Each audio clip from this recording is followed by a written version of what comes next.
Alors à propos de la trisomique diplômée dont la presse a fait écho, eh bien moi, individu normalement conformé, c'est-à-dire non handicapé, je n'ai décroché aucune guirlande à mon maigre palmarès estudiantin. Suis-je donc à plaindre?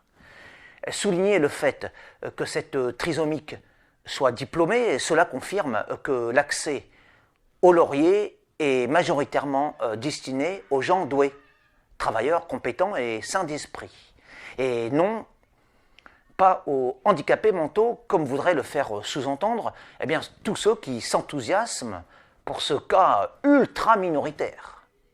D'ailleurs, petite parenthèse pour mettre en évidence les contradictions de cette pensée malade, on pourrait même voir cela comme une discrimination envers ceux qui ont échoué aux examens. Mettre en avant une personne uniquement par rapport à ses palmes universitaires, c'est nécessairement, en creux, déprécier ceux qui en sont dépourvus.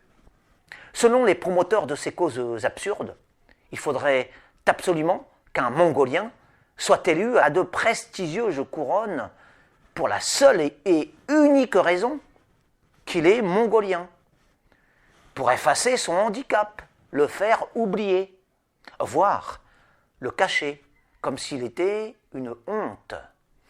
Alors avec cet état d'esprit, eh bien, on marche sur la tête. On devine bien ici que certains progressistes voudraient faire de l'exception une règle universelle. Ils aimeraient que les infirmes fassent comme s'ils ne l'étaient pas, que les imbéciles singent les génies, les handicapés moteurs surpassent en exploits sportifs les athlètes valides, etc., etc. Et tout cela au nom de leur pathologique obsession d'égalité à tout prix. Faut-il fatalement être décoré pour être reconnu en tant qu'humain, dans sa dignité, son honneur, ses spécificités? Bref, tout ça pour moi, c'est du faux humanisme, de la démagogie de bas étage, du populisme gauchiste. Peu importe que l'on soit ou non médaillé, lustré officiellement ou récompensé publiquement, l'essentiel est de vivre sa vie sur cette terre telle qu'on est. Heureux si possible et de trouver pleinement sa place avec ses tares ou ses dons. Et c'est cela le vrai respect de la personne.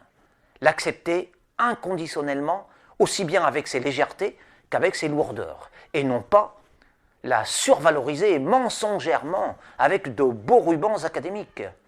Cette course à la reconnaissance par cet égalitarisme artificiel est une mode ridicule, nuisible, qui risque de fabriquer des névrosés par milliers.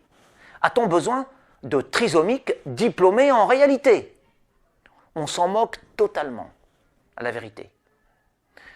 Qu'est-ce que cela peut faire que mon ordinateur, par exemple, ait été monté par un trisomique ou par une lesbienne, ou que le lait de vache ait été produit par un éleveur bossu ou cul-de-jatte?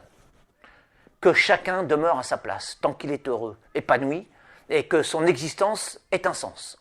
Bon, cessons de vouloir sans cesse changer l'ordre naturel des choses juste pour satisfaire quelques idéologues aux idées déconnectées du réel ou d'une opinion publique manipulée par des médias pervertis. Je le répète. Avec cette mentalité, on prend le risque de fabriquer par milliers des monstres de normalité artificielle, des singes savants que ces gens ne sont définitivement pas. Acceptons les trisomiques tels qu'ils sont. Ne nous en servons pas comme des rats de laboratoire pour valider des théories délirantes. Notre société a divinisé l'égalitarisme au point d'en perdre son humanité.